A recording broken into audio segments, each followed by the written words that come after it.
Ladies and gentlemen, welcome to the Reverend John Wheeler podcast. We have just witnessed a tragedy of cinema. Not really. We watched Cocaine Bear, and honestly, it was an amusing thing. I think the only umbrage that I personally, and we're going to try to stay focused for more than 5 minutes at a time and sort of review this movie. We have a guest today, Mr. Jason Kruger, also the first guest that's been on the Reverend John Wheeler podcast. The Reverend Congratulations! Yep, Thank you. You get the weird dishonor of being the very first.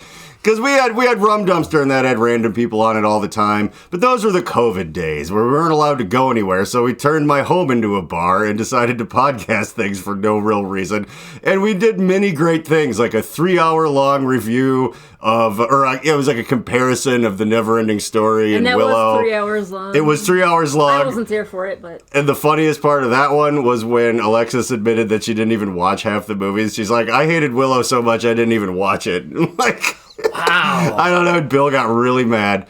You have to watch the movies. He's like, I watch the commercials. There's little weird people in it. I don't want to. Alexis and Cheryl from Archer have a weird amount in common, more than you'd guess.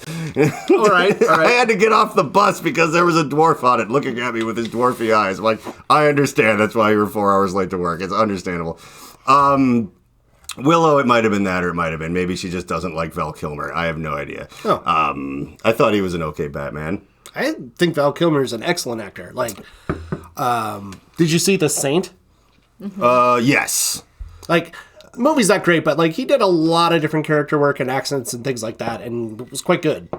I mean, and personally, I loved him as Mad Mardigan in Willow. I was going to name my son after him, but I never had one. Iceman. And Doc Holliday. Oh, Doc Holliday is probably best. The fact that Val Kilmer didn't even get an Oscar nomination for Doc Holliday in Tombstone is a travesty, in my opinion. Yeah, Tombstone was the absolute shit. Might have been, and Michael Bihn's been in a lot of things that I love, but it might have been the best Michael Biehn. I'm not sure, because it's like, I love Terminator and Aliens and stuff, and I like Michael Biehn, but I think the best Michael Biehn we got was Tombstone. And... I think, in my own personal opinion. Also, fun aside about Michael Biehn, I do occasionally listen to the Doug Stanhope podcast, and he's one of my favorite comedians, and he lives in this weird little town called Bisbee, Arizona, and Michael Biehn also, for no reason, like, lives there. It's this weird escapist town and so they hang out all the time, and Michael Biehn is really funny because he's a recovered... he's one of those guys that's like he's like kind of a recovered drunk, but he's sort of drunk permanently, but he makes fun of it a lot. He's like, he knows he's like 70 and kind of a weird dry drunk. Because people are like, well, when did you stop drinking? And he's like, somewhere between my third and fourth stroke. Yeah.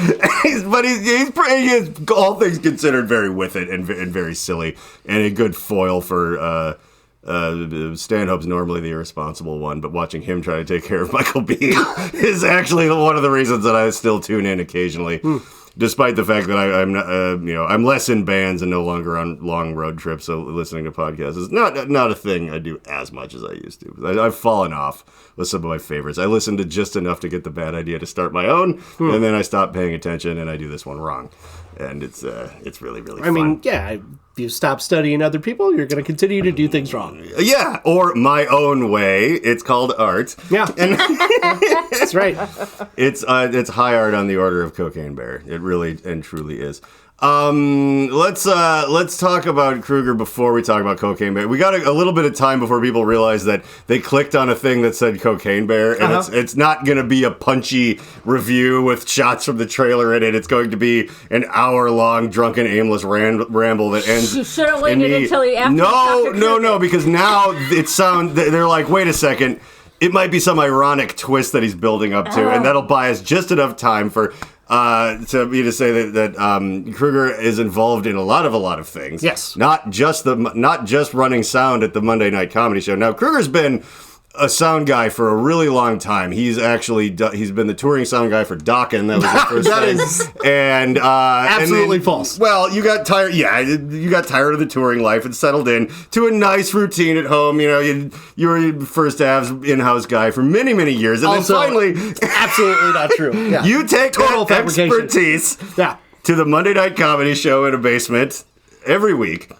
And I have never sounded better through a half-broken microphone than I have after some of your handiwork has been put into motion. Well, thank you. There are some things I know about sound. Most of them I do not. And I am perfectly willing to admit that. Ooh, what are the things you know? So the things I know is I know how to adjust gain and, it's things I could show you on a board. I don't know what the fuck it means, but I do know it can change frequencies for the highs and lows and beef stuff up. So a lot of times for the Monday Night Comedy show, I take the highs out a little bit and I bring up the lows a little bit. Yeah. Especially for me. Put a little beef in those nachos. Yeah, absolutely. Yeah. But otherwise, there's a lot of times somebody who actually knows sound is hey, Kruger, can I just... I'm like, yes. And then they step behind me and they fiddle with this rack that I just don't touch because whenever I touch it, yeah. and I don't understand it. But I'm real witty when talking to a host, and that makes up for the rest of it. It definitely does. And can I say I do? I actually have been my livelihood has come occasionally throughout my life, not too recently, but as a live sound guy for bands and things. And on the complimentary half, I will say that the monitors, everything's always really good there, and that's notoriously a bad problem. But also, I have occasionally noticed some things sounding really weird, and I've just been I'm not going to say anything about that. Great. That's very kind of you. Well, I could help, but I refuse. And the sort of the gear I try to shift into while doing stand-up is I'm doing this for me and I don't care what happens, and I think it helps. Yeah, well, I mean, if you have a lot of different hats or a lot of different things you do, one of the things that I've learned that I have to do is I know what my role and my job and my lane is, and I try not to go too far outside of that unless something's fucking on fire or really fucked up. Yeah, you're right in the cookie. It's good. I accidentally invented that phrase a while ago, and I don't know what it means, but it sounds like it's a good place to be. Right in the cookie. I thought it was some weird adage I hadn't heard about yes, that is a piece of advice you could fit on a small piece of paper that you could wedge into a fortune cookie. Well, from now on, I'm going to pretend that is what I was getting at. Yeah, absolutely. Because it's fucking soup. No, we're going to leave this because no one watches it, so it's fine. Great. But that really makes me super happy about promoting our festival this weekend.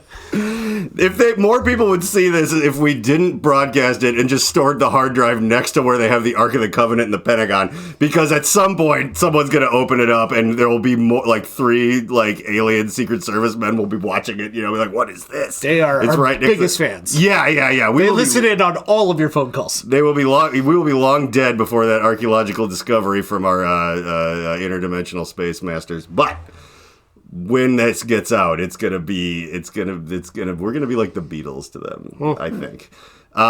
Too bad we'll be dead. Anyway, no, there's a handful of people watching this. I do interact with them regularly and antagonize them often. And I think it makes people feel special when I say no one watches it, because then the 12 people that do, each one of them is I discovered something. And then they feel a connection to the brand, because we're a brand. And I hope someday you get trolled by somebody in the comments you say no one watches this, but there's 5,000 views.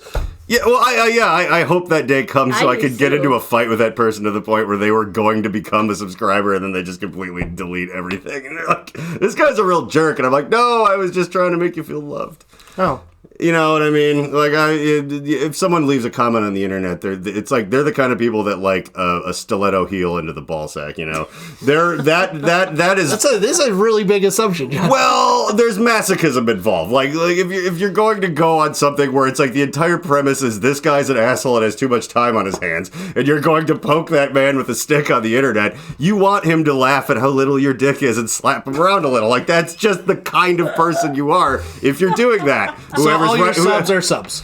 Yes. Okay. Well, only the ones that talk shit, which is all of them. But I assume. Okay. I did in an earlier episode. I explained that there's this dynamic where if you do anything, whatever it is, music, comedy, blah blah blah blah blah, your first few fans are psychopaths. Like, always.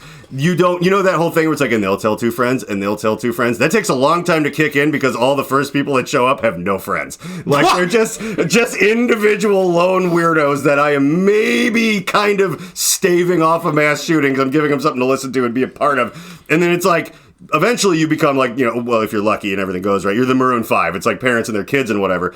But the moral of that story was like, in between that time, long before the sane people show up, and much closer to when the first lone weirdos show up, hot people start showing up, and you don't understand that you're not into, like, they're just like, oh, they know how to dress themselves, and they want to do things with me by this dumpster behind Station 4, so clearly they're normal people, and I should just be going along with them and hanging around and doing drugs with them. Crazy at all.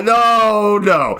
And that's why, like, if you survive to that big-time thing without having some severe skeletons in your closet because of this era right here, when you didn't understand where you were, you didn't know this was coming, you didn't even really know how dangerous these people were. But, it's this whole gradient of trying to survive the cocaine-powered rocket ship ride of fame. Wow. And I've watched it, like, I've never really made it. Oh, I've gotten here a bunch of times, and I don't know how I'm alive. But, like, I've watched other people somehow break through that and get popular, despite the fact that they have kind of brought people into their orbit that you would otherwise have restraining orders against. Like, it is an amazing thing. And see, that's interesting to listen to. And now, real quick, you should talk about the thing that you wanted to talk about. Well, if you would take a breath. Yeah, that's also, it's like... I'm about 10 minutes away from needing to breathe, but you know what? For you, I'm going to tap out a little early. It's very kind of you. So I'm artistic director for a nonprofit organization called Fearless Comedy Productions. Mm-hmm. And we have our spring fundraiser coming up, which is a festival. It's also a fundraiser. Friday, the 24th of March through the 26th. And it's 3 days. So Friday's 7 p.m. to midnight. Saturday's 11 a.m. to midnight. And Sunday is 11 a.m. to I think it's 8 or 9. I can't remember. I've had a couple drinks with you before recording this, and we watched the entirety of Cocaine Bear. Yeah, I mean, my brain is probably not in the space it should actually be. But there's all sorts of different shows. So if you like stand-up, if you like weird improv, if you like, first or early drafts of scripted things, there's one of our members is doing a show where it's going to be a stage reading of a bunch of scripts that are literally done by AI because he's just fascinated by it. We've got a lot of good local comics that are doing longer sets or shows. So Nick Piontek's closing out our Friday night. Ah, yes. And I'm really excited to see him. Shannon Paul is going to be doing one of our shows. Karen Pickering and Carly McMenamin is doing a dirty show at the at Fearless Fest. So I'm really excited. People. Yeah. And Aaron Wildeselassie has also got showcase he's put together. Excellent. He is kind of my favorite. He looks like a young man, so I will assume he's a young Spitfire. Everything that he says is funny. He's not old by any means, but he probably is not necessarily as young as you perceive. Maybe not. He seems like in my fantasy world, he's like a scrappy kid who's really coming up and being funny. And maybe there's some truth to the actual... I mean, his day job, he produces stuff. Oh, that's cool. He's a producer. I forget what he's producing now. For a long time, he did Art Hounds, and I cannot for the life of me remember what he's doing now. But yeah, he's a really sharp dude and super funny and a really good guy too. Yeah, I've always enjoyed talking to him, and it is fun to see someone who is actually that funny. But then you're I will admit that when I kind of started dabbling in comedy, I should have suspected this, but some of the people I met who were oh, this person's kind of funny, maybe they'd like to talk to me, are just cripplingly shy and very sad. And I'm oh shit, I literally started doing comedy for the exact wrong reason because I was listening to podcasts with famous people like Bert Kreischer and Tom Segura and stuff. So I'm oh, this will be lots of fun all the time. Everyone is going to be a blast and no one's going to be oh right. There's a darkness to comedy that I didn't see coming. But stand-up comedy, I get it now. Stand-up comedy is to some degree run on depression, right? Yeah. And anxiety. And because a lot of what comics talk about, we have neurotypical comics, sure. But I've heard they may exist. I don't know. Yeah, but like what people talk about and like the cool things that they put the great spins on is often their flaws or the weird ways that they deal with things or like the bizarre things that they're encountering. Yeah. And like finding a way to make that funny, finding a way to observe that and like spit it back out to somebody that's actually amusing. And that's really tough to do, and it's super... You have to be so vulnerable if you're making jokes about yourself, because if you make a joke about yourself and nobody laughs, that's worse than everybody laughing at that joke a little too hard, right? It is. Like... Yeah, and I you know, it's funny, like, I am kind of being silly, but, you know, whenever I'm like, by the way, I'm not a real comic, and I mostly only say that because I just don't do it often enough to really, like, it's like, there's people who are out there grinding and whatever, but, like, I firmly believe that, like, I'm not all that funny, but the way I behave leads funny things to happen to me constantly, so all I really do is just go up there and describe them very boringly, and sometimes it's extremely funny. Where I'm just like, I'm just saying what happened after, like, you know, I got naked and, like, you know, ran from the cops, and it's like, it's just a normal, it's a very, very, very clear retelling of a thing that should never have happened. Right, but in that... and I feel different sometimes because of that. In that retelling, though... You are omitting the things that you need to generally. Like, you're not going to get caught on a tangent. Like, you know the story progression. And yes, it may or may not be funny. And, like, also Minnesota audiences don't always laugh when something's funny. And that's, I actually, by the way, I love that. Like, for yesterday, and for anyone watching this is probably following me on social media, so it's like, you've seen me yelling about it. But, yeah, I hadn't done comedy in, like, 5 months or something because I got a job. And it's not because I finally got like a full-time job. It's like I was a busy guy, but it's like I got a job that I liked. So I'm like, oh, my life isn't as contentious for now anymore. But then, you know, I realized it's like I work at such an insane place that just talking about it is actually kind of funny also, as much as I'm enjoying myself while I'm there. And it might make me a little bit unrelatable at times because I'm like, I'm having fun all day at work. It's like, that's not everybody's life. I fucking super know that. It was many years of my life. But then again, I also told a story about playing on the main stage of the Gathering of the Juggalos, and probably no one in that audience was doing that either. Yep. Unrelatable as it may have been, I got some giggles. You know, like if Alex Jaffe was in the crowd, then he's actually done that too. Oh, that's amazing. Yeah. Like did he do it as a... He opened for Clownvis. Oh, that's amazing. Yeah. As comedy or as music? Comedy. Alex Jaffe, yeah. Oh, that's exciting. Because there's a weird amount of... Well, actually, you know what? It's not even weird a little. What the fuck am I talking about? But the crossover between people that are kind of around comedy and around music locally is like very, very intensely strong. I thought I would meet so many people that I had never met before or had no idea what like Screaming Monkey Boner was or whatever. And within the first couple of people that I talked to, like Eric James and Nick Piontek and stuff, it was like Fight Club where it was just kind of like, yeah, you know, hey, man. It's like, oh, yeah, it's good to see you again, sir.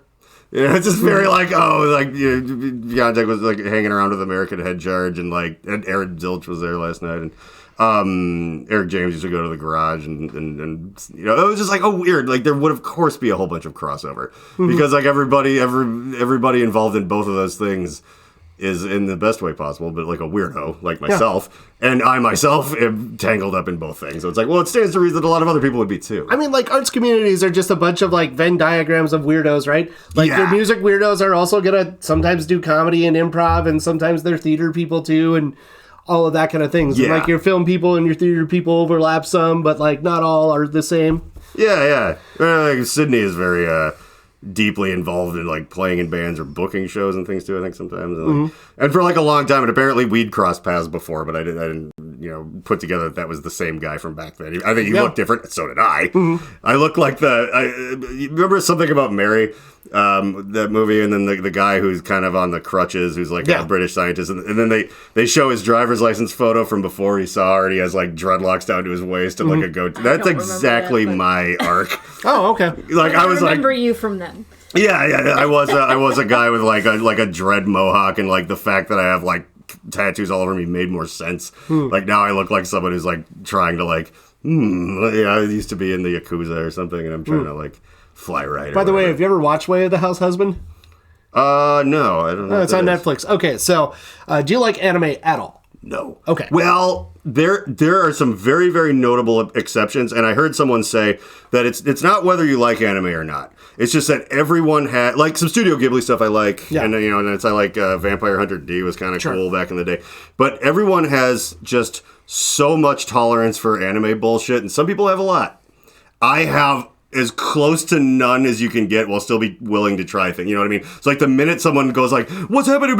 I'm like, can we turn this the fuck off? Like, I cannot handle this at all. Okay, so Way of the House Husband is based on like a comic, but the premise is this guy that was like this super, super badass legendary Yakuza just like quit doing the thing, and now he's a house husband. But everything he does, he attacks with that same vengeance, so he's like...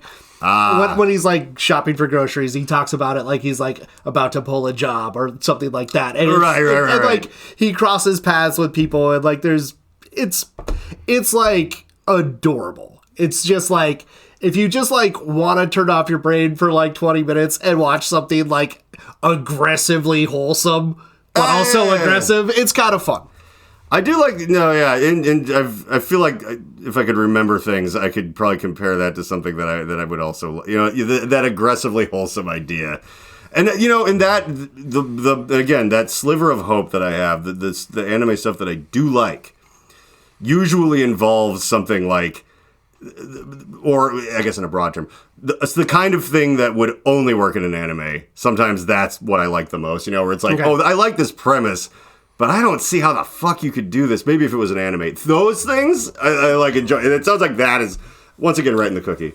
Very square. That's great. Right in the fortune cookie. And the fortune also has to be particularly poignant and specific to your life and all that stuff. I didn't cut you off of any promotional stuff, did I? Was there more? I could go on and talk about the things that I'm doing, things that I'm personally doing. Like, I'm going to be doing the opening because I'm the artistic director, so I should probably talk at the beginning of the big festival fundraiser thing. Yes. I'm going to be performing in Comedy Fight. I am very likely going to be performing in a thing called Epic Lip Sync Challenge. I just have to figure out what 2 songs I'm lip syncing and then figure out the bits for it. So, but yeah. I'm also in a show called Judging a Book, and basically the way that show works is one of our artists like finds a bunch of old like fantasy and otherwise book covers and then like edits out the name, and the contestants have to like guess what it's about, and I think maybe who it's by, and some things about the plot and the title, etc., etc. Oh yeah. And like sometimes people get like really strangely close. So that's gotta be fucking hard, like... Oh, yeah. Because those old sci-fi books are so... I mean, there's, like, famous things like Dune. I mean, like, you're making the shit up, but, like, sometimes, like, the dumb shit people make up... Oh, they actually catch close to the plot? Yes. I love... I'm a giant fan of, like, redone book covers. Like, I love those. Meredith and I both follow this thing called Obscurist Vinyl, where this guy just takes, it's not even real album covers, I think he just finds weird pictures or whatever, and makes it look like vinyl LPs that, like through Photoshop, that you would find in a thrift store or something, it just has some guy, like, with an accordion and a fez on, and it's, whatever, but it's like, he'll just find a thing, or there's like an old lady, like, pointing like this, and it'll just say, like, nice dick, cool guy, are you ready for this orgy, or something like that, exactly. Like, and it's just, and I've seen, like, the sci-fi version, too, where it's just, like, it was renamed, like, Little Robot in My Pants, or something, because there is an actual tiny little robot or something, like, I don't know, that's an enjoyable thing that you should all go to, whoever you are, if you have the ability to leave your house. I'm in 2 other things. Doubt. Okay. So, I'm also in, on Sunday, I'm doing a lot. On Sunday, I'm in another show that's by the same producer called PowerPoint Karaoke. And that is a bunch of presenters come up with an idea for what they're talking about and presenting. And then they present that idea and that topic and have to tie it into a set of PowerPoint slides they have never seen before. Oh, yeah. And that's a lot of fun. And I've never done it before, so I'm excited for that. I think, let me just comment on that real fast. That idea, that sort of thing, and I think you'd be great. Sydney has that show that was called Think Fast, but now it's called Sudden Death. I don't even know if he's still doing that anymore. Yeah. That was my favorite thing to do, where other people would just pick crap that goes on a screen behind you, and you had like a minute to like try to tell jokes about it. I never got a chance to see that show, or I never got out to it, but it sounds really fun. It was super fun, and my favorite fucking part of that absolutely was like, so the other comics wrote the premises, and it kind of came out of a mixed bag or whatever. So I would just like write stuff that was, I was never just like, dog poop, it's like, okay, haha, like, I'm like, my goal is I wanted to like derail the other comic. Sure. Like, I wanted them to read what I had written and then laugh at that and then have to fucking recover and then tell. I can't remember who. Very aggressive strategy. I like it. I really messed someone up once because it was all on the order of like, watching porn on your smart fridge. And he's like, what the fuck? That's like a punchline, John. Like, it was really fun to yell back and forth. It'd be like Pearson gave me a bunch of ones once. Right? It's like, Morgan, like, I don't know what your weird hipster fucking words mean. Get up here and explain this to me. It's like, no, you have to tell jokes. And it was just, the whole thing was actually just ended up being me yelling at her while they were switching behind me, and I just was still off on, like, there's been some real moments of that thing, like, that were very funny. And then the last thing, other than, like, doing the closing of the show, I'm going to be in AI robot written reading of some scripts that one of our members has put together. So I am a big fan of antagonizing the AI machines at our disposal, and I know that will come back to haunt me when the machines start hunting us. Either that or they'll keep me around, like the cartel guys that are just kind of like, we were supposed to kill you, but you're a funny guy. Like, we're just gonna kind of hang on to you. Like, I'm like, oh yeah, the robots, they think I'm just I'm like an amusing thing for them, whatever. It's like, hey, you're talking those all robots that shit. Those robots are gonna see all of your stuff about how much you hated working in corporate America and know you don't fit into normal structure, and you're fucking toast, buddy. I don't, but it depends on what the robots want, and I don't know if we can really pretend to know that. I mean, it's like maybe they want an orderly world, or maybe they don't like the fucking very rigid structure that they were designed in. And the minute they finally break free from that, they're going to need someone to lead them on the path of chaos. You're going to teach the robots to do dick jokes. Yes. All right. I'm going to teach them to be like, they'll be like, like the uprising will just be very juvenile and very subtle. Like the robot that's supposed to like, be like a totally automated McDonald's or whatever. It's just going to start like, putting people's dentures in the hamburgers like Grandpa Simpson. Be like, ever seen a burger that could take a bite out of you? And it'd be like, where did you get teeth from? It's like, tore them out of that guy's face. So there'll be like an edge, there'll be a bit of a Terminator thing to it. Okay. But it'll be to like kind of a comedic result. And I'll be like, it was very funny that you did that. And again, I'll keep teasing the cocaine bear thing where it's just like, it's like everybody that got murdered in that movie, it was like very, very silly. Yeah. And actually, hang on one second. So tell you what, I want you two real fast to explain the premise of Cocaine Bear while I grab a beer from upstairs. Okay. And then I'm going to hop back in. And go. All right. Well, the initial premise is that some guy bails, actually, or attempts to bail out of an airplane. Spoiler alert. Yeah, well, it's based on a historical event. It's based on the name of the movie. Everything that you'd think would happen. Way more happens in that movie than ever should happen in that movie, first of all. Like, somebody took the premise of Cocaine Bear, and, like, a couple of the writers are like, whoa. I know we're just writing Cocaine Bear, but I'm still gonna do my best to make art. I don't know, in my...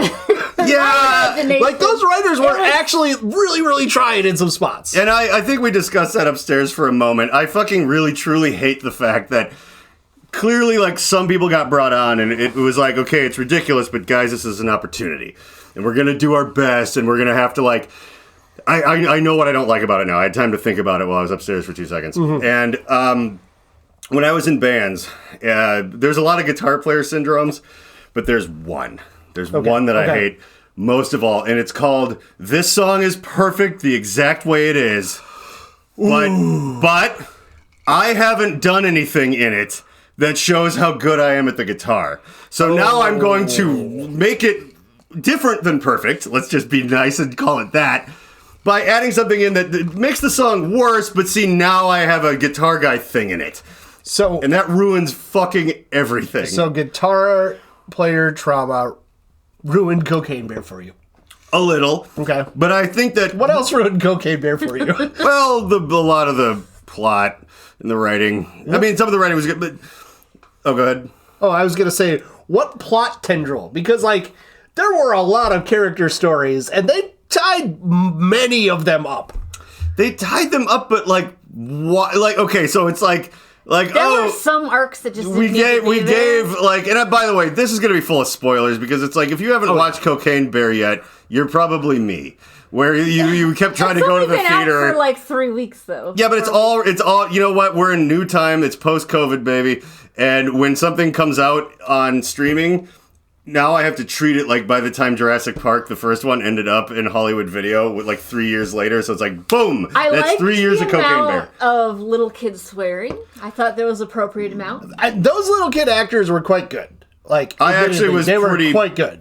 It's funny. It's like someone figured it out. It's like, what if we made the kids in movies not really annoying and ruin the movie? Like how still very much kids. Like they weren't written terribly poorly either. There was did you ever see Super 8? It was like a weird Spielberg movie. Oh my god, I hated that movie. I don't think I have. Hard. Okay, that movie wasn't in and of itself memorable or great or whatever, particularly for a Spielberg movie, but the kids in it were like real kids from the 80s. They were not like and it was like way predates Stranger Things, and I think they've kind of like, but even Stranger Things is still like. Wait, you thought there was a good? Am I thinking of a different movie? No. I mean, character. There's kids in there, but that movie was terrible. The movie was terrible. I'm saying it's terrible, but not even the kid. Like I don't know. I didn't even. I might be thinking of something else, but we might have been blinded by how bad it was. But I just remember them talking and going like, "This is as close." Yeah, it was in service of nothing. Like it was pointless, and I don't even remember what the fuck it was about. But like, I just remember thinking when I watched it that the kids were like, "Oh, this is how like I talk to other people and other people talk." Like it was like particularly unsnappy. It was just very crude and bludgeony, but mean and weird, and it was like funny just. Not because there was perfect comic timing, because it was just it's like Jesus, that's exactly what kids Jesus Christ, this is, yeah.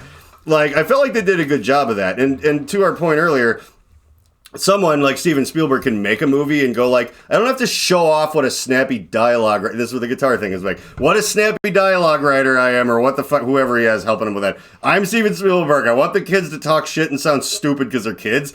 And that's how kids are. And it's like, yeah, but it's like, it's not very good writing. It's like, well, yeah, it's horrible to listen to because have you ever heard a bunch of 8-year-olds talk? It's the worst thing that's ever happened to you. You reminded me of a work story from today. I work at a school, as much as I'll say right now. I'm a sub teacher at this school, and I was subbing in an art class, and there were these two kids that would not stop talking shit about Ariel from The Little Mermaid and how awful she is. Now, hang on a second. And it was kind of funny because the one that was like really leading it is one of the sweetest, nicest kids that I ever work with. And like, it was kind of shocking that they were just like, no, Ariel sucks. She's not even Disney princess. I'm like, she was the daughter of the King of the Sea. And she's like, so I'm not going to accept for half a second, I thought these were like MAGA kids complaining that the new one's going to be black. No. Oh, okay. So I was like, what kind of fucking school do you sub at? Okay, all right. So they were just like, having watched the old movie. Yeah. They were like, she's like, well, I mean, she has to be one of the dumbest Disney. I mean, just the choices. She's a 16-year-old girl and she lives underwater. I mean, I guess I don't know what metric I'm judging her by, but it's like, I kind of can understand how some kids would be like, what the fuck was she thinking? Like, you know, Belle, like, was very well read and everything. She might have been about the same age, though. I mean, she had Stockholm Syndrome. But that happens to the best of us, you know what I mean? I've been in some bad relationships. It definitely happens. But yeah... Really going off on it is kind of funny. And I imagine that maybe... I couldn't get them to shut up. Like, they kept going, and I kept trying to make counter-arguments, and I just, like, finally got tired and quit. And then they kept going for, like, another 10 minutes. I like whether she's a Disney princess or not? No. Yeah, she's awful. Yeah, she sucks. Yeah, I hate her. I hope the shark eats her. Like, oh my God. That kind of stuff. And it's from one of the kids is like a kid that will complain about like literally anything that is even like the slightest going against the grain of what exactly he wants. And the other kid is this like really, really sweet kid that just like is very kind to everyone, generally doesn't like tease people or anything else unless like somebody else is a ringleader, really, really sweet. But like, nope, she hates Ariel, which is just... Oh, unless someone else is a ringleader, so they had joined forces. The other kid. But she started the hating Ariel, and then like I heard her say to the other kid later in the class, "Hey, thanks for smack talking Ariel with me today." It was like adorable, and I wanted to be mad, and I couldn't. Well, you shouldn't have been, because Ariel wasn't really the point. The point is they were bonding. Yeah, like that's what that really was. And unfortunately, little kids are humans, and humans tend to bond the most when they're talking together about something that they hate, like a very disappointing movie involving bears and cocaine. Yes, that we just watched. I can't believe you were that disappointed. I mean, there was blood and I'll be 100% honest. I didn't realize. I thought it was about the 1985 Chicago Bears, because they famously did a lot of cocaine. Yeah, they just had a lot of heart attacks, Bob. Mix of Baker's does it for me. Like that movie had about 40% more plot than I expected it to have, which is 40% too much. I didn't want so much plot. I thought it would be like a lot more gore fest, a lot more like chasing, killing stuff, but like they like set up a lot of character arcs. They did. Okay, so like what I will say is, taking the route they went as a given, let's do this. Taking the route they went as a given, like we had to make like characters and story and whatever. Like this can't be just like a big Tim and Eric fuckfest or whatever the hell John thinks he wants. But because we have to make money, even though you're going to make money based on the name regardless. But given that you're like, this has to be a movie. This has to be this sort of thing that, it's like they did put a pretty face on a thing that could have just been a pointless slasher. Yes. Yeah. 100% you were correct about that. What I wanted though, so bad, and knowing the true story, as we talk about, like the bear was like the apex predator on the planet for a very short amount of time because it ate a lot of cocaine. Lived like 14 hours or something. Yeah. And it probably only really... It was probably like reeling and dying for like 12 and a half of those hours. Like, coming off of all the cocaine and the heart palpitations. Like, and bears are pretty tough. So it's like, it took them a minute. You and I would have died in 14 minutes. But it's a bear, So, although my cocaine tolerance is much higher, I'm sure. But the thing is that what I wanted to see in this movie, I would have really accepted this, is that they turned it into like kind of this dopey, like... What did I say? Seth Rogen-y kind of like, okay. Oh, yeah. The mobsters. Come on, criminals. We gotta, like kind of a It's a Mad, Mad, Mad, Mad World kind of thing where like they're all trying to get, like, they're all trying to get the cocaine bear. It's like there's guys in a biplane just, like that Simpsons. And the cops are there. The other cops are there. Yeah, like a Blues Brothers level chase of like stuff like cops, Illinois Nazis. I hate Illinois Nazis. If you've seen Trailer Park Boys, season 7. Yeah. Where they all just end up on the middle of the river, and they've got the ATF and like... Yes. By the way, though, a very Blues Brothers-y, so, to a point. That scene reminded, where like, Ricky gets to decide if he goes to American or Canadian jail. Like, that's incredible. He's like, okay, well, what are you guys going to do? And it's just like in the middle of the river. Like, yeah. How much you get for cocking over a beaver? Yeah. And so, like, but ultimately the point that I wanted was for it to be almost like a clean movie, like almost like in a good way, but like Dusk Till Dawn, where like the vampires kind of don't happen until sort of the end. Almost, It's like a crime movie, and honestly, in that movie, the unvampire part of it was like the real movie. It was like better when the vampires showed up. It was kind of stupid, except for Cheech Marin. But spoiler alert. Haven't watched Dusk Till Dawn yet. It's available at a burned down Blockbuster somewhere, buried under a bunch of shit probably. That's already been looted. It's Dusk Till Dawn. It's a great movie. Yeah, you should have seen it by now. If you dig deep enough, you might find it. But something where it's like, okay, it's almost a normal movie. Like it's called Cocaine Bear, and you're almost getting after like, maybe the writing's kind of snappy, maybe it has a little Tarantino back and forth. But it's like, oh fuck. It's just about them trying to get the cocaine back. They made a real movie out of this. What a bunch of assholes. The bear just has like the duffel bag stuck around his neck. And they're like, there he is. And he keeps getting away from him. They're like, goddamn bear. And they keep running into each other like a wacky racer. Somebody gets close and the bear starts eating them. No. Nobody gets eaten. No, nothing like that happens. But they all finally corner the bear at once. And actually, Meredith's edition is good. They're all like, okay, we have to, maybe we'll split the cocaine up. And it's like, well, how about you guys just take the bear? The bear ain't worth 50 pounds of cocaine. And it's like, well, the forest rangers, actually, we would want the bear. We would like him alive. And it's this whole fucking thing. And then, but the bear gets scared, and then the bear eats the cocaine. And then in like 10 minutes, it is the most gruesome. Like the movie goes from like a hard PG to like a super R in like no amount, like a RoboCop R, like where the bear just is like it's like eyes. It's like the old Lou Ferrigno Hulk. It's like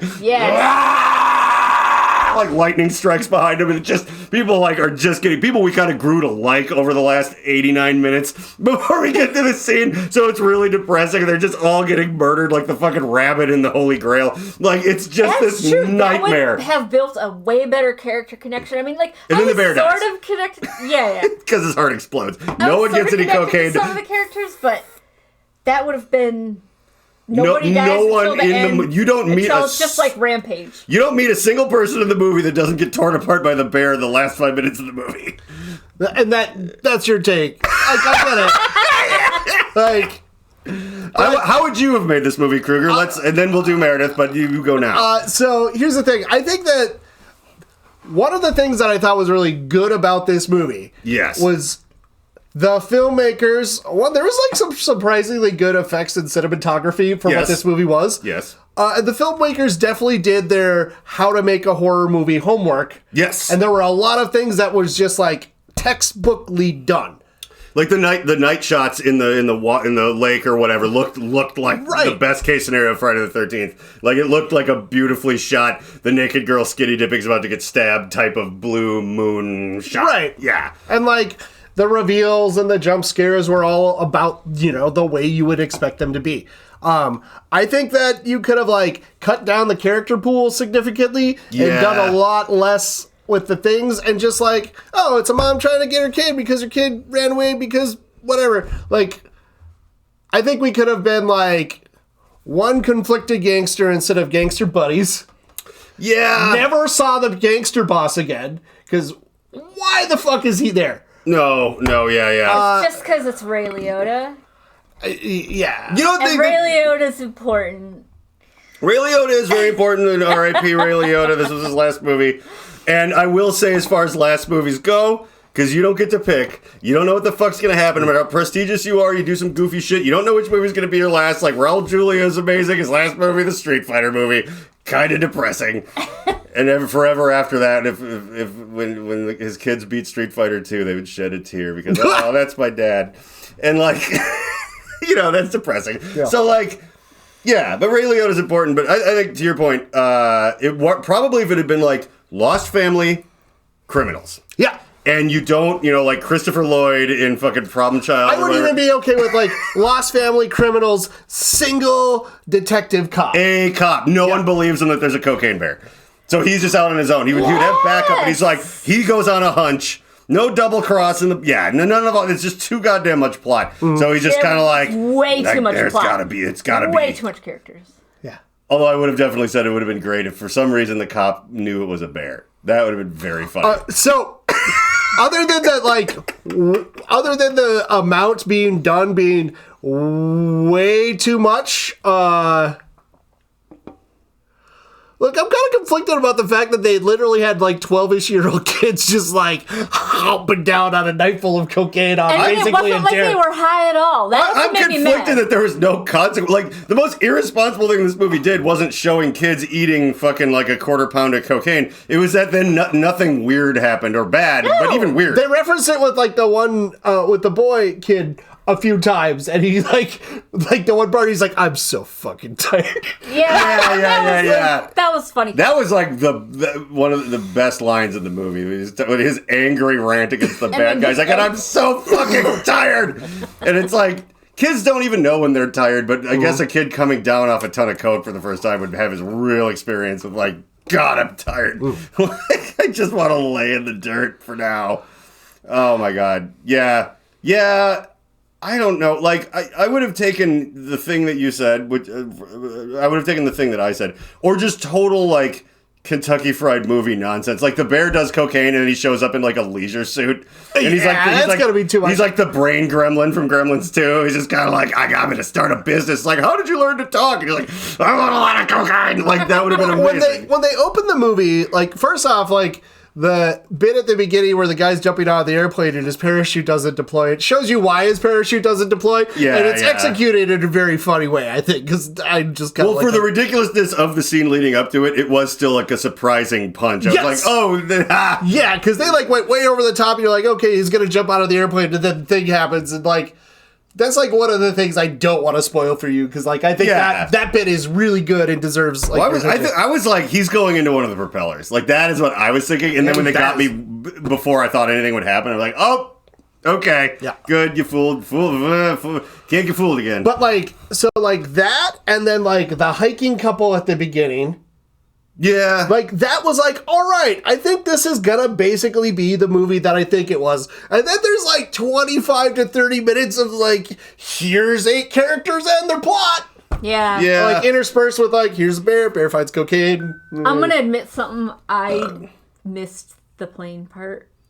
When you laughed, it was really good. Okay, yeah, but I will tell you all about it when we're off camera. It's a Meredith off mic. Yeah. But I missed it, so... I mean, part of the charm was it was like a blink and you miss it. Yeah, you know, so it's like, and you blunk, and and you done miss it. So, but here's what I want to know. I want to know if Meredith could make the movie Cocaine Bear, having nothing to do with the movie that we saw. What would and you could go real vague. You don't have to like write me a movie. I just mean like where would you go with it? I really, really, really loved the way you described them going just after the bear, and I would make it sort of like a Trailer Park Boys thing and make it ridiculous like that. Way less characters, but yeah, pretty much. Actually, no. I would recast I would just have the boys do it. And it was just a Trailer Park Boys. Be like, all right, listen, boys. Yeah, it's not even going to be a movie. It was just going to be like a 2-episode arc of Trailer Park Boys. Okay, you know, they're just going to work it in. Julian, we can't get the cocaine back from the bear. Yeah, the bears already ate the cocaine, Julian. We can't get it back. Cocksuckers and this and that. It's like. Yeah, a lot of Ricky telling the cops that there's like, do you guys honestly believe there's a bear with cocaine strapped? Do you watch too many movies?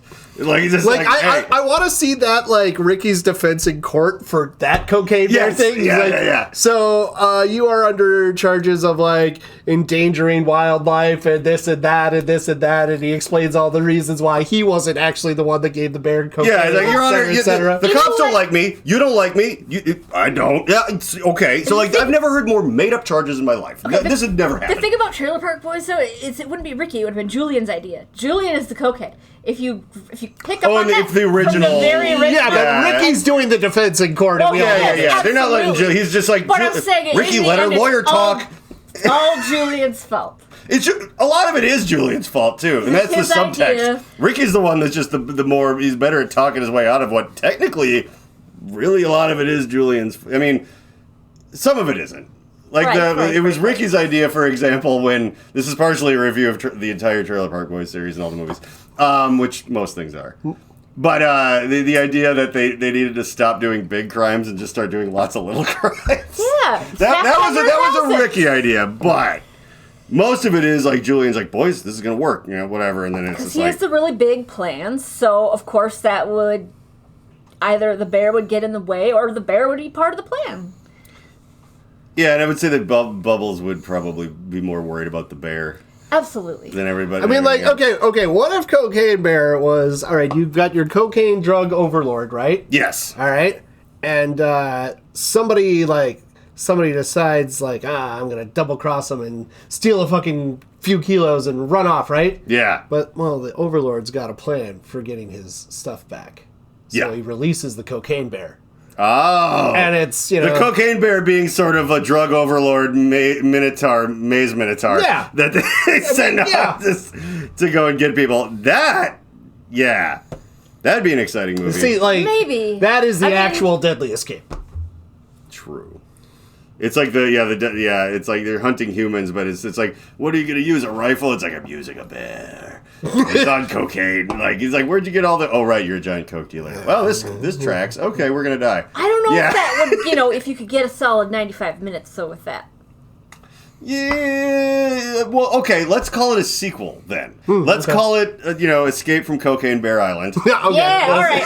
Where it's like, the first one made just enough money, but they're like, but no other shit happened. Oh, but you then know we they're just making have, cocaine like, everything El now. Chapo. If we never make this sequel, Sci-Fi will never buy it. That's fucking absolutely true. And yeah, so it's like, it just becomes like, okay, the bear, obviously, yeah, any bear can be a cocaine bear, just like every town has an Elm Street. But let's just maybe say, just for fun, it is like the original cocaine bear, and it's just like, I found a bear. He was addicted to cocaine, and you know what I have? It was cocaine. a mama bear, and there were cubs, and that is actually the sequel. Son of Cocaine Bear.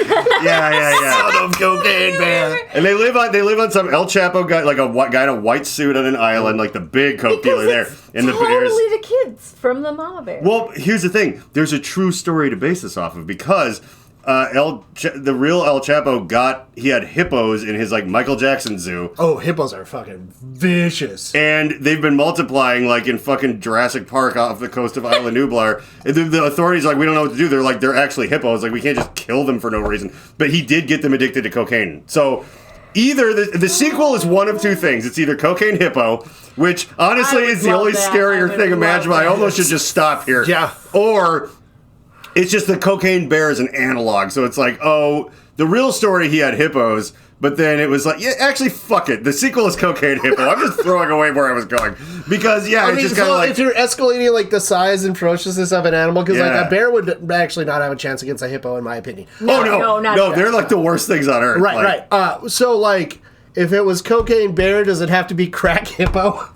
Well, okay, no. We're doing this Leprechaun in the Hood style. Okay. We make several sequels until we run out of animals to be bigger than the last animals. It's like Cocaine Hippo, and then it's like, Cocaine Giant Squid. Whatever. It starts getting ridiculous. Captain Ahab, I'm so glad to have you on this ship.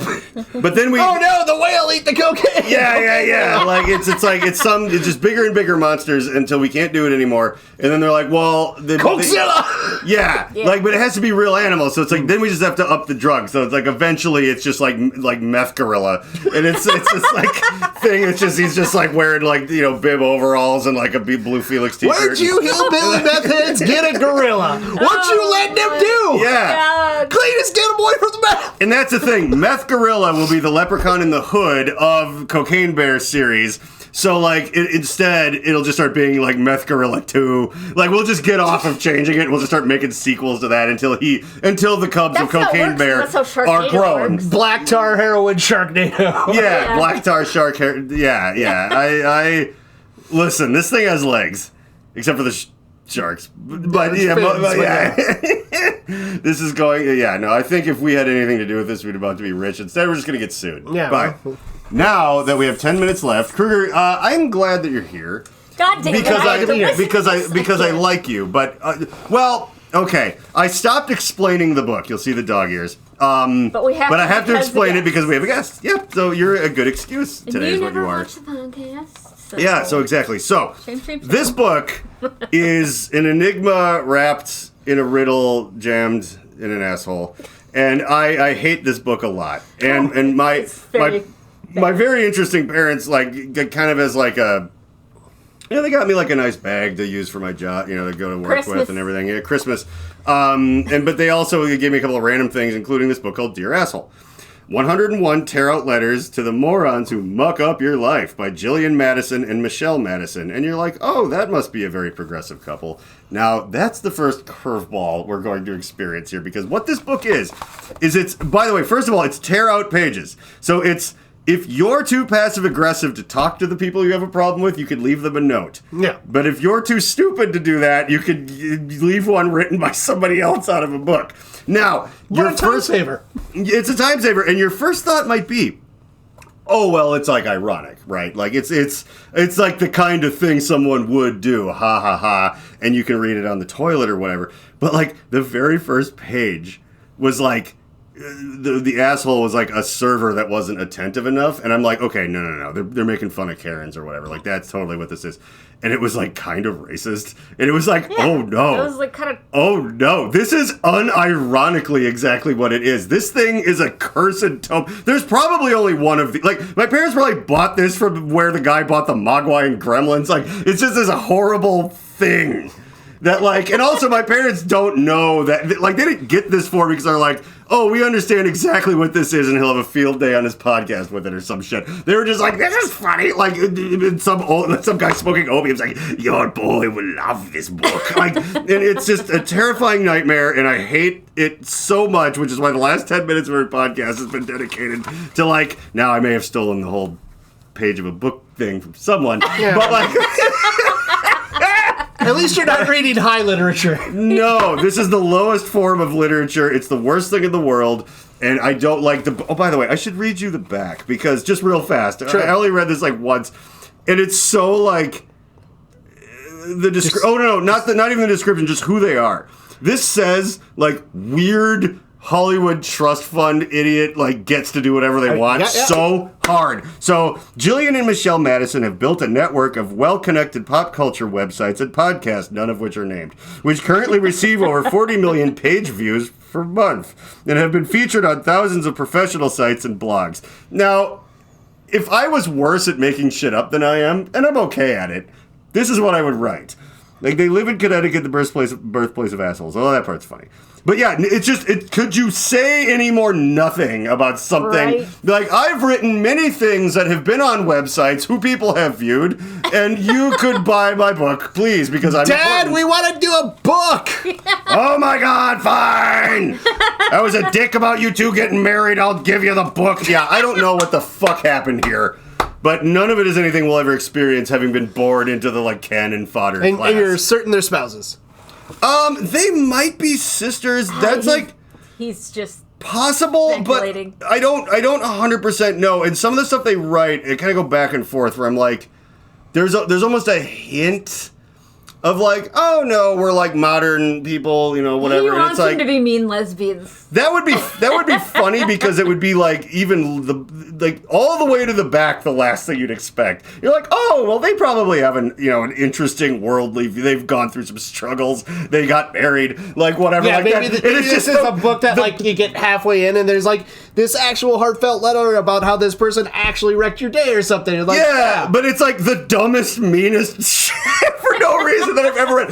All right. You might be overselling it. I think I don't know, and I don't know. I don't read ahead either. And I've been surprised occasionally where I'm like, oh, part of this one was kind of funny. So it might be underwhelming, but I swear to God, he's not making shit up. But everything I've said is like the reality of this book. Like, it's like, this thing should not exist. It's like that cup that Ben got one time that had both the Taco Bell and McDonald's logo on it. And I don't understand. It's super cool. I think that's the Holy Grail. Like, none of us have drank it out of it because we're like, we might turn into a skeleton. Like, I have no idea. But I was like, every person I show is like, wait.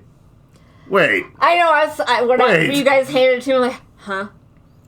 Yeah, no, like and it's it's like it sets off Geiger counters. If you put it on a Ouija board, it just starts moving. I wonder if it's from like some mega truck stop that's like got all the food booths like next to each other, and some guy's got a McDonald's franchise and on the other one franchise. Okay, I hear you.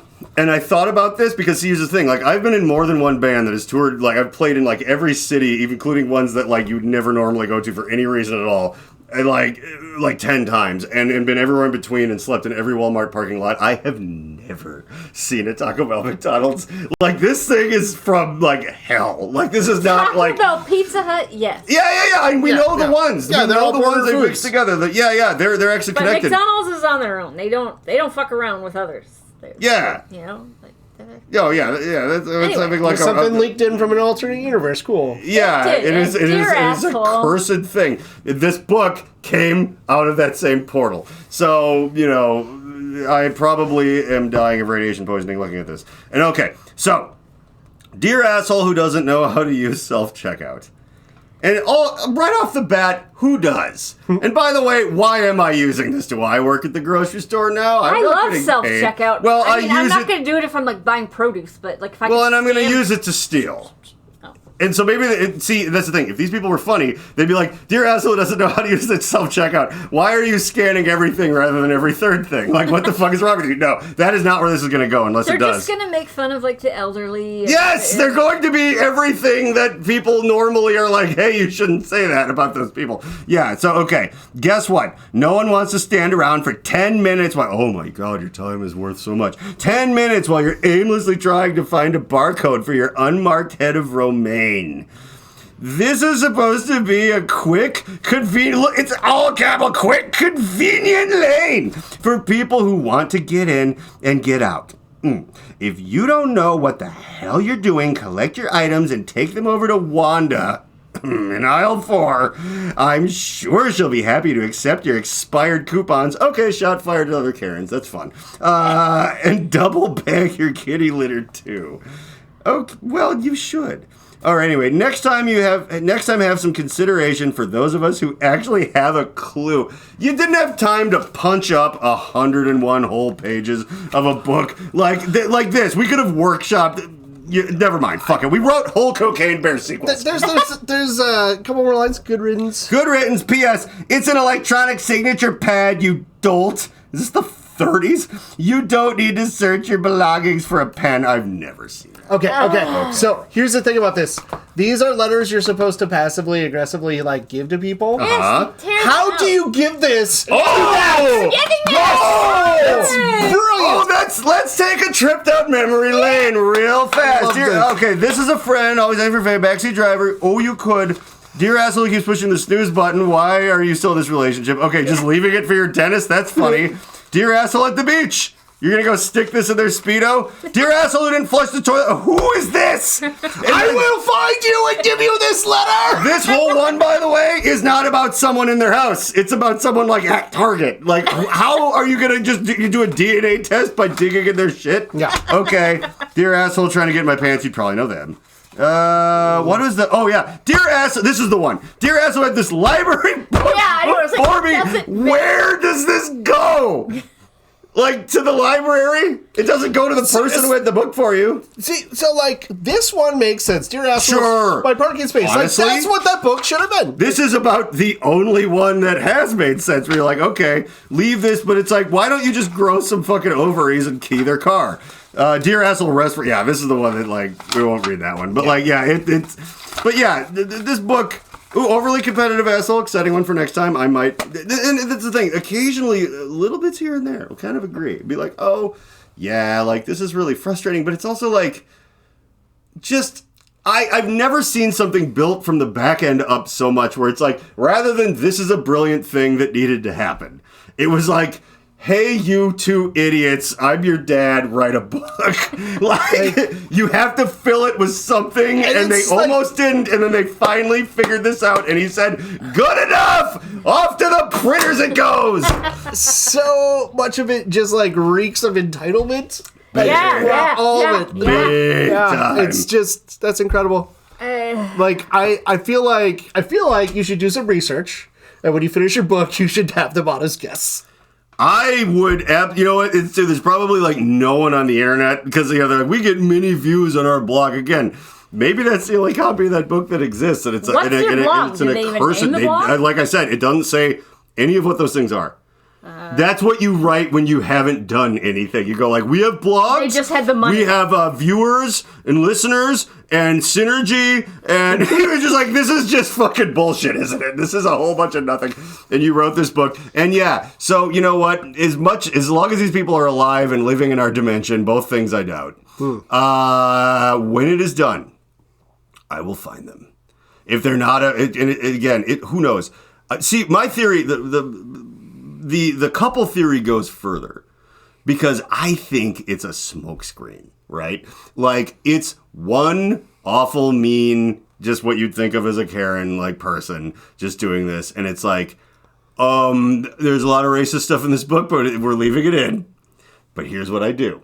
I take my last name and then just two female first names, and we go, well, you know, like, they're probably cool. Like, yeah. Like, this isn't exactly what it looks like. It's probably something else to try to throw you off, as if they're going to see that and go, okay, well, now I'm going to ignore everything I read in the book. Like, And so it might be one really awful person. It might be a dude. It might be a thing we've never seen before. Like R.L. Stein. Yeah. Yeah. It's just like R.L. Stein's got all this pent up rage from the Goosebumps books. Like, you know what? We're gonna write Dear Asshole. So tune in like 78 weeks. And we will ask R.L. Stein why he is such a racist bastard pretending to be two ladies. Good night, everybody. The Reverend John Wheeler podcast takes zero responsibility for the words, actions, or ideas of its host, guests, or listeners. Though the people on the screen may at times be speaking directly to you and may occasionally give you direct calls to action, neither Reverend John nor the Alchemical Cocktail Lounge are under any moral or legal obligation to answer for the potentially disastrous repercussions that may arise if you are stupid enough to actually follow the orders of a raving lunatic. Think for yourself and do whatever you want, because you're on your own. If anyone ever tries to sue this podcast, black SUVs will converge on your location in the darkness of night and you will never be seen again. Remember to like and subscribe.